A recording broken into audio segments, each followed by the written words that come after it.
ಗೃಹ ಜ್ಯೋತಿ ಯೋಜನೆ ಇನ್ನು ನಮ್ಮ ತಾಲೂಕಿನಲ್ಲಿ 1,25,666 ಜನಕ್ಕೆ ಕುಟುಂಬಗಳಿಗೆ ನೀಡಿದ್ದಾರೆ. ಅದರಲ್ಲಿ 6,63,00,000 ಸಬ್ಸಿಡಿ ಸಿಕ್ಕಿದೆ. ಇದರಿಂದ ಯಾರಿಗಾದರೂ ಏನಾದರೂ ಸಮಸ್ಯೆ ಇದ್ದರೆ ಮತ್ತು ಇದರಿಂದ ತಮಗೆ ಏನಾದರೂ ಅನಾನುಕೂಲ ಆಗಿದ್ರೆ ತಿಳಿಸ್ಬೇಕು ಅಂತ ಕೇಳ್ಕೊತೀನಿ. ಶ್ರೀನಿವಾಸ್ ಸರ್ಗದಿದ್ದಾಗ ಪಂಚಾಯತ್ ನಮ್ಮೂರು ಕೆರಿ ಶ್ರೀನಿವಾಸ್ ನಾವು ಮಾತಾಡಿದ್ದೀವಿ. ಸರ್ ಹೇಳಿದಾಗ ಒಂದು 2 ಸತಿ 3 ಸತಿ ಸ್ಟಾಪ್ ಕೊಡ್ತಾರೆ.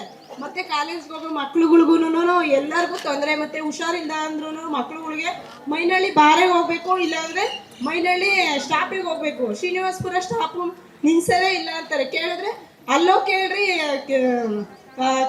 ಬೋರ್ಡ್ ಹಾಕಿಸ್ರಿ, ಗೌರ್ಮೆಂಟ್ ಹೋಗ್ರಿ, ಅಲ್ಲೋಗಿ ಅರ್ಜಿ ಕೊಡ್ರಿ ಅಂತ ಹೇಳ್ತಾರೆ. ಸರ್ಗೆ ಹೇಳಿದೀವಿ ಬಂದಿದ್ದವು. ಮಕ್ಳುಗಳಿಗೂ ಹೋದವ್ರಿಗೂ ಅನುಕೂಲ ಆಗುತ್ತೆ. ಮತ್ತೆ ಆಸ್ಪತ್ರೆಗೆ ವಯಸ್ಸಾದವರು ಇರ್ತಾರೆ, ಯಾವಾಗ ಎನಿ ಟೈಮ್ ಆಟೋಗಳು ಬರಲ್ಲ, ಬಸ್ಗೆ ಕಾಯ್ಬೇಕು. ಅಲ್ಲಿ ಎಷ್ಟು ಸತಿ ಹೇಳಿದ್ರು ಅವರು ಅರ್ಥನೇ ಮಾಡ್ಕೊಂತ ಇಲ್ಲ. BMTC ಅರ್ಥ ಮಾಡ್ಕೊಂತಿಲ್ಲ. ಮತ್ತೆ BMTC ಅವ್ರಿಗೆ ಹೇಳ್ತೀನಿ, BMTC 2 ಘಟಕಕ್ಕೂ ಕೇಳ್ತೀನಿ, ಮತ್ತೆ ನೆಲಮಂಗಲ ಘಟಕ, ದೊಡ್ಡಬಳ್ಳಾಪುರ ಘಟಕ ಈ 4 ಹೇಳಿ ನಿಲ್ಸೋದಕ್ಕೆ ವ್ಯವಸ್ಥೆ ಮಾಡ್ತೀವಮ್ಮ. ಸರಿ ಸರ್, ಅದೊಂದು ಮಾಡಿಸ್ಕೊಡ್ರಿ. ತುಂಬಾ ಥ್ಯಾಂಕ್ಸ್ ಸರ್. ಓಕೆ ಅಮ್ಮ, ಥ್ಯಾಂಕ್ ಯು. ಅದು ಏನಾಗಿದೆ ಈಗ ಓವರ್ಲೋಡು ಜಾಸ್ತಿ ಆಗಿದೆ. ನಮಗೆ ನಮ್ಮ ತಾಲೂಕಲ್ಲಿ ಒಂದೇ ಬಸವನಹಳ್ಳಿ ಸ್ಟೇಷನ್ ಇರೋದು ಈಗ ಸದ್ಯಕ್ಕೆ. ಅದನ್ನು ಅಪ್ಗ್ರೇಡ್ ಮಾಡ್ತಾ ಇದ್ದಾರೆ. ಈಗ ಇನ್ನೂ 2-3 ಮಂತ್ಸಲ್ಲಿ ಅದು ಅಪ್ಗ್ರೇಡ್ ಆಗುತ್ತೆ. ಈಗ 360 ಕೋಟಿ ಯೋಜನೆ ತಂದು ಈಗ ಕೆಲಸ ಮಾಡ್ತಾ ಇದ್ದಾರೆ. ಇನ್ನು 2-3 ತಿಂಗಳಲ್ಲಿ ಅದು ಸಾಲ್ವ್ ಆಗುತ್ತೆ ಎಲ್ಲರಿಗೂ. ಟೈಮಿಂಗ್ಸ್ ಅಂದ್ರೆ ಆ ಟೈಮಲ್ಲಿ ಎಲ್ಲರೂ ಯೂಸ್ ಮಾಡ್ತಾರೆ, ಅವಾಗ ಲೋಡ್ ಜಾಸ್ತಿ ಆಗುತ್ತೆ. ಅದೇ ಟೈಮಲ್ಲಿ ತೆಗಿಬೇಕಾಗುತ್ತೆ. ಅದೇ ಸರ್, ಮಕ್ಕಳಿಗೆ ಸ್ಕೂಲ್ಗೆ ಹೋಗೋ ಮಕ್ಕಳಿಗೆ ಆ ಟೈಮಲ್ಲಿ ತೊಂದರೆ ಆಗ್ತಾ ಇದೆ. ಅಟ್ಲೀಸ್ಟ್ 10 o'clock ಮೇಲೆ ಆದ್ರೆ ಕರೆಂಟ್ ತೆಗೆದ್ರೆ ಅವಾಗ ಕಡಿಮೆ ಯೂಸ್ ಮಾಡೋದು ಜಾಸ್ತಿ, ಯೂಸ್ ಮಾಡೋರು ಅವಾಗ ಕಡಿಮೆ ಆಗ್ತಾರೆ. ಅವಾಗ ಯೂಸ್ ಮಾಡೋದು ಜಾಸ್ತಿ ಆಗಿದೆ, ಲೋಡ್ ಜಾಸ್ತಿ ಆಗುತ್ತೆ. 3 ವರ್ಷನೇ ಆಯ್ತು ಇದು ಕರೆಂಟ್ ಬಿಲ್ ಕಟ್ಟಂಗಿಲ್ಲ ಅಂತ. ಆದ್ರೆ ಅವತ್ತಿಂದಲೂ ನಮ್ದು ಜೀರೋ ಬಂದೇ ಇಲ್ಲ. ಕರೆಂಟ್ ಬಿಲ್ ಕಟ್ತಾನೆ ಇದ್ದೀವಿ ಇಂಥವರೆಗೂ. ಎಷ್ಟು ಬರುತ್ತೆ ನಿಮ್ಗೆ? ಸರ್ ನಮ್ದು 300 ಚಿಲ್ಲರೆ ಬರುತ್ತೆ ಸರ್. 300 ರೂಪಾಯಿ ಮೇಲೆ ಬರುತ್ತೆ. ಅಲ್ಲ, ನಿಮ್ಗೆ ಫ್ರೀ ಇರೋದು ಎಷ್ಟು ಇರುತ್ತೆ? ಬಿಲ್ಲಲ್ಲಿ ಇರುತ್ತೆ ನಿಮ್ಗೆ ಎಷ್ಟು ಯೂನಿಟ್ ಫ್ರೀ, ಅದ್ರ ಮೇಲೆ ಯೂಸ್ ಮಾಡಿದ್ರೆ ನಿಮ್ಗೆ ಬಿಲ್ ಬರುತ್ತೆ. ಅದೇ 200 ಯೂನಿಟ್ ಫ್ರೀ ಅಂತ ಹೇಳಿದಿರಲ್ಲ ಸರ್, ಅದ್ರ ಒಳಗಡೆನೆ ಇದೆಯಲ್ಲ. ನೀವು ಆಧಾರ್ ಕಾರ್ಡ್ ಎಲ್ಲ ಕೊಟ್ಟು ಅಪ್ಡೇಟ್ ಮಾಡಿಸಿದಿರ? ಮಾಡಿಸಿದೀವಿ ಸರ್, ಆದ್ರೂ ಅದೇ ತರ. ಆಯ್ತು ಮೇಡಮ್, ನಿಮ್ದು ಬಿಲ್ ತಗೊಂಬನ್ನಿ, ಅದನ್ನ ರೆಡಿ ಮಾಡಿಸ್ಕೊಡ್ತೀವಿ. ಪ್ರತಿ ತಿಂಗಳು 25 ಯೂನಿಟ್ 30 ಯೂನಿಟ್ ಯೂಸ್ ಮಾಡಿರ್ತೀರಾ ನೀವು. ಪ್ರತಿ ಈ ವರ್ಷದಲ್ಲಿ ಫ್ರೀ ಕೊಟ್ಟಿದ್ದೀರ 100 ಯೂನಿಟ್ ಯೂಸ್ ಮಾಡ್ತೀರಾ. ಬಟ್ ನೀವು 100 ಯೂನಿಟ್ ನಿಮಗೆ ಬರಲ್ಲ. ನೀವು ಲಾಸ್ಟ್ ಇಯರ್ 20 ಯೂನಿಟ್ ಏನು ಯೂಸ್ ಮಾಡ್ತೀರಾ ಅಷ್ಟೇ ಯೂನಿಟ್ಗೆ ಫ್ರೀ ಬರುತ್ತೆ. ಈ ವರ್ಷ ಜನವರಿಯಿಂದ ಡಿಸೆಂಬರ್ ತಗೊಂತಾರೆ. ಆ ಅವರೇಜ್ ನಿಮ್ಗೆ ಎಷ್ಟು ಯೂನಿಟ್ ಇರುತ್ತೆ ಅಷ್ಟು ಯೂನಿಟ್ಗೆ ಫ್ರೀ ಕೊಡ್ತಾರೆ. ಯಜಮಾನಿ ತೀರೋಗಿರ್ತಾರೆ, ಅವ್ರ ತಾಯಿ ತೀರೋಗಿರ್ತದೆ. ನಮಗೆ ದುಡ್ಡು ಬಂದಿಲ್ಲ ಅಂದಾಗ ಅವ್ರಿಗೆ ಗೊತ್ತಾಗಿರಲ್ಲ ಅದನ್ನ ಚೇಂಜ್ ಮಾಡಿಸ್ಬೇಕು ಅಂತ. ನಮ್ಮಲ್ಲಿ ಬಂದು ನಾವು ನೋಡಿದಾಗ, ಆನ್ಲೈನಲ್ಲಿ ನೋಡಿದಾಗ ಅದು ನಮಗೆ ಗೊತ್ತಾಗ್ತದೆ. ಅವಾಗ ನಾವು ಹೇಳ್ತೀವಿ ಅದನ್ನ ಚೇಂಜ್ ಮಾಡಿಸ್ಕೊಂಡು ರೇಷನ್ ಕಾರ್ಡ್ ತೊಗೊಂಬಂದು ನೀವು ಮತ್ತೆ ನಿಮ್ಮ ಹೆಂಡತಿ ಹೆಸರಿನಲ್ಲಿ ಅಪ್ಲಿಕೇಶನ್ ಹಾಕಿ ಅಲ್ಲಿಂದ ಬರುತ್ತೆ ಅಂತ ಹೇಳ್ತೀವಿ. ಈಗ ಕೆಲವ್ರು ನೋಡಿ ಅಪ್ಲಿಕೇಶನ್ನೇ ಹಾಕಿಲ್ಲ. ಈಗ ಚೆಕ್ ಮಾಡಿ ನೋಡಿದೆ, ಅವರು ಅಪ್ಲಿಕೇಶನ್ನೇ ಹಾಕಿಲ್ಲ, ನಮ್ಮ ಗೃಹಲಕ್ಷ್ಮಿ ಬಂದಿಲ್ಲ ಅಂತ ಹೇಳ್ತಾರೆ.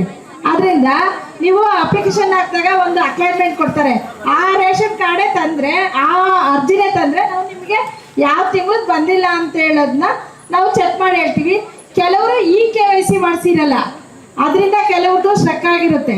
ಆದ್ದರಿಂದ ಯಾರಾದರೂ ಬ್ಯಾಂಕಿಗೆ ಹೋಗ್ಬಿಟ್ಟು KYC ಮಾಡಿಸಿ ನಾವು ಅಲ್ಲಿ ಬಂದಾಗ, ನಮ್ಮ ಆಫೀಸಿಗೆ ಬಂದಾಗ ಹೇಳ್ತೀವಿ ನಿಮ್ಮದು ಸ್ಟ್ರಕ್ ಆಗಿದೆ, ನೀವು KYC ಮಾಡಿಸ್ಕೊಂಬನ್ನಿ ಅಂತ ಹೇಳ್ತೀವಿ.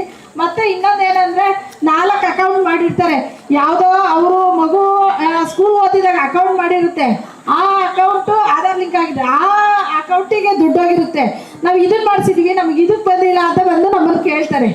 ಆದ್ದರಿಂದ ನೀವು ಏನಾದರೂ KYC ಮಾಡಿಸಿ ಬ್ಯಾಂಕಲ್ಲಿ ಒಂದ್ಸತಿ ಚೆಕ್ ಮಾಡಿಸ್ಬಿಟ್ಟು ಆಮೇಲೆ ಬಂದಿಲ್ಲ ಅಂದರೆ ನಮ್ಮ ಆಫೀಸಿಗೆ ಬಂದು ಅದು ಸ್ಟೇಟಸ್ ಏನಾಗಿದೆ ಅಂತ ನಾವು ನೋಡಿ ನಿಮಗೆ ಹೇಳ್ತೀವಿ. ಶಕ್ತಿ ಯೋಜನೆಯನ್ನ ಈ ಘನ ಸರ್ಕಾರ ಜಾರಿಗೆ ತಂದಿದೆ.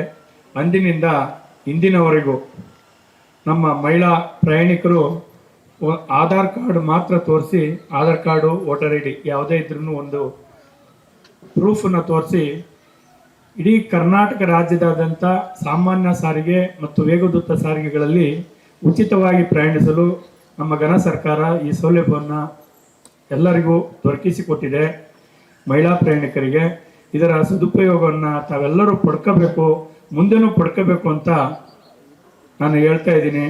ಆಧಾರ್ ಕಾರ್ಡನ್ನು, ಒಂದು ಆಧಾರ್ ಕಾರ್ಡ್ ಪ್ರತಿನ ಯಾವಾಗ್ಲೂ ನಿಮ್ಮ ಪರ್ಸಲ್ಲಾಗಲಿ ನಿಮ್ಮ ಬ್ಯಾಗಲ್ಲಾಗಲಿ ಒಂದಲ್ಲ 2 ಇಟ್ಕೊಂಡಿರಿ, ಏನಾಗಲ್ಲ. ಜೆರಾಕ್ಸ್ ಇದ್ರೂ ನಡೀತೈತೆ, ವೋಟರ್ ID ಇದ್ರೂ ನಡೀತೈತೆ. ಅದನ್ನು ನಿರ್ವಾಹಕರಿಗೆ ತೋರಿಸಿದ್ರೆ ಸಾಕು, ಉಚಿತ ಪ್ರಯಾಣದ ಚೀಟಿಯನ್ನು ಕೊಡ್ತಾರೆ. ಆ ಪ್ರಯಾಣದ ಚೀಟಿನಲ್ಲಿ ನೀವು ಪ್ರಯಾಣನ ಬೆಳೆಸ್ಬೋದು. ನಮ್ಮೂರೊಳಗೆ ಇದು ಗೃಹಲಕ್ಷ್ಮಿ ಇದು ಎಲ್ಲ ಸಮಸ್ಯೆ ಇದೆ ಹಂಗೆ ಹಿಂಗೆ ಅಂತ ಇದು ಹೇಳಿದ್ರು. ಅದಕ್ಕೋಸ್ಕರ ಎಲ್ಲರಿಗೂ ಕರೆದು ಇಲ್ಲಿ CDP ಮೇಡಮ್ ಅವರು ಇದ್ದರು. ಅವರು ಎಲ್ಲನೂ ವಿಚಾರಣೆ ಮಾಡಿದ್ರು. ಅದು ಐಡೆಂಟಿ ಅವ್ರದ್ದು ರೇಷನ್ ಕಾರ್ಡ್ ಎಲ್ಲ ಕೆಲವ್ರದ್ದು ಎಲ್ಲರಿಗೂ ಬರ್ತಾಯಿದೆ. ಆ ಥರ ಏನೂ ಸಮಸ್ಯೆ ಇಲ್ಲ ನಮ್ಮೂರೊಳಗೆ, ಎಲ್ಲರಿಗೂ ಬರ್ತಾಯಿದೆ. ಕೆಲವ್ರಿಗೆ ಬಂದಿಲ್ಲ ಅಂದರೆ ತುಂಬ ಜನ ಅವರು ಇನ್ನೂ ರೇಷನ್ ಕಾರ್ಡು ಅವ್ರ ಗಂಡನ ಹೆಸರಿಗೆ ಇದೆ, ಅವ್ರದ್ದೇ ಫೋಟೋ ಇದೆ.